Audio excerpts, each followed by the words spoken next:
In this video, we are going to explore what effect the multiplicities of the zeros have on the graphs of these polynomial functions. So we have three polynomials. It's important to notice that all three of these polynomial functions are written in factored form, which is great because factored form makes it really easy for us to determine the zeros. Remember, the zeros are going to be found when you set y equal to 0. And when the factored form is given to you, sometimes you don't even have to write this step. You can just see what the individual zeros are. So my first factor is x. So if I set that equal to 0, I'll get 0. My next factor is x minus 1. If I set that equal to 0, I will get 1. And my last factor is x plus 3. When I set that equal to 0, I get negative 3. So those are my zeros, and you can see those clearly on the graph here that we have x-intercepts at negative 3, positive 1, and 0. But now we want to look at the multiplicities. So in factored form, we notice that the x is raised to the first power, x minus 1 is also raised to the first power, and x plus 3 is raised to the first power. So all of these factors appear only once, which means that the zeros appear only once. So if you wanted to write that there was a multiplicity of 1, you could. You could also say there's no multiplicity. That would be fine as well, because these zeros only appear one time. So I'm just abbreviating multiplicity, writing M-U-L-T, multiplicity of 1. These zeros appear just once. Now, take a look at the second function in the second graph. Notice that the zeros are actually going to be the same zeros that we had on our previous function. We have x, which produces a 0 of 0. We have x minus 1, producing a 0 of positive 1. And x plus 3 produces the 0 of negative 3. Once again, let's look at the exponents. How many times do each of these factors appear? This x is to the first power, but x minus 1 is to the second power. So we have this even power here, which is different than before, and now x plus 3 also just appears once. It's raised to the first power. So now we have a multiplicity on the factor of x minus 1, so the 0 of positive 1, it has a multiplicity of 2. Whereas 0 has a multiplicity of just 1, and negative 3 also continues to have just a multiplicity of 1. So now let's take a look at the graph, because something interesting is happening at the 0, which has a multiplicity of 2. So again, we have this even multiplicity, and that 0 was x equals positive 1. And if you look at the graph, notice that at the x-intercept here of positive 1, we have this behavior right here where the graph is just touching the x-axis.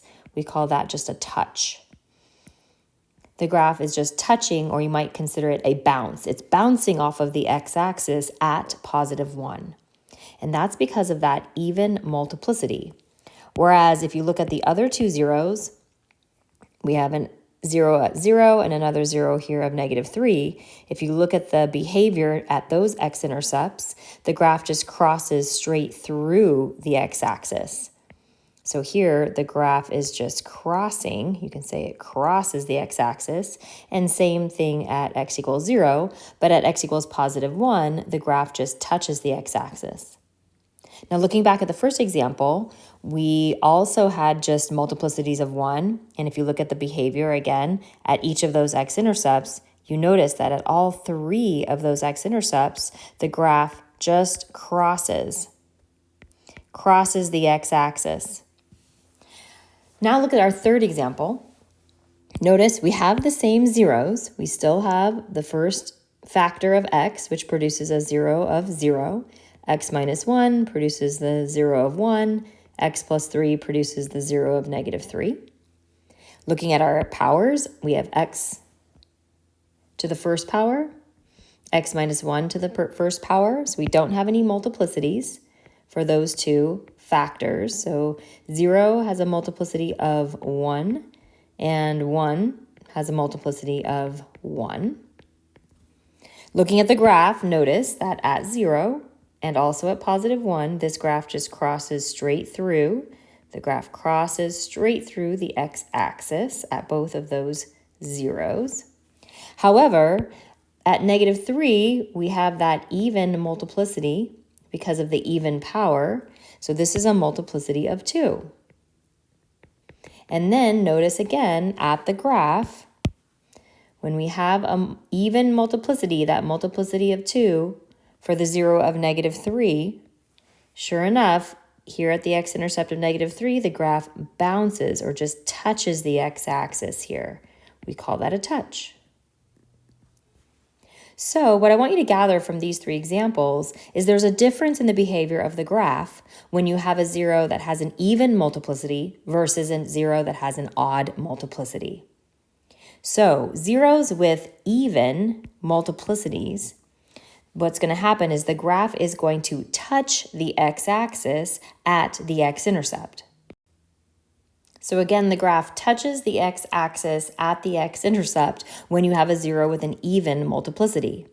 Some people like to also refer to this as a bounce. The graph bounces off of the x-axis. You could say touches or bounces. Another way to think of it is if you know y equals x squared is going to be a parabola, then you end up having that U shape at the x-intercept when the graph touches the x-axis. Now, it might not always be a U shape facing up. It could be a U shape facing down. And what I mean by that, let me just do a little sketch. Let's just say we had an x-intercept of +1 and another x-intercept, let's say, of -2. And maybe the graph looks something like this.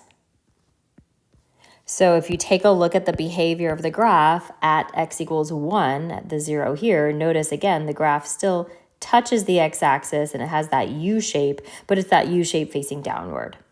So I just wanted you to see that you could still have a touch where it touches the x-axis on top of the x-axis, above the x-axis. You could also have a touch below like this. Either case, that is going to happen when you have an even multiplicity for your 0. However, if we have an odd multiplicity, zeros with odd multiplicities, the graph will cross through the x-axis at the x-intercept. Lastly, let's take a look at what happens when you have a higher multiplicity.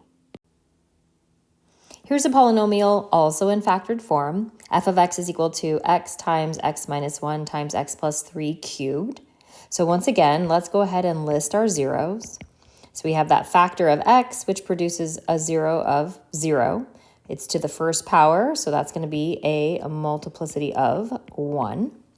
So using what we just learned above, because that is an odd multiplicity, we know that the graph is going to just cross the x-axis at 0. And we can see that looking at our graph here, that at 0, this graph just crosses straight through the x-axis. Our second factor is x minus 1, which produces a 0 of 1.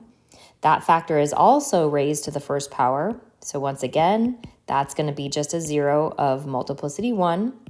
That's odd, so again, we expect the graph to just cross straight through the x-axis at x equals 1. So let's look here at x equals 1. Sure enough, the graph crosses straight through. However, this last factor of x plus 3, which produces a 0 of -3, it's raised to the third power. So that's a multiplicity of 3.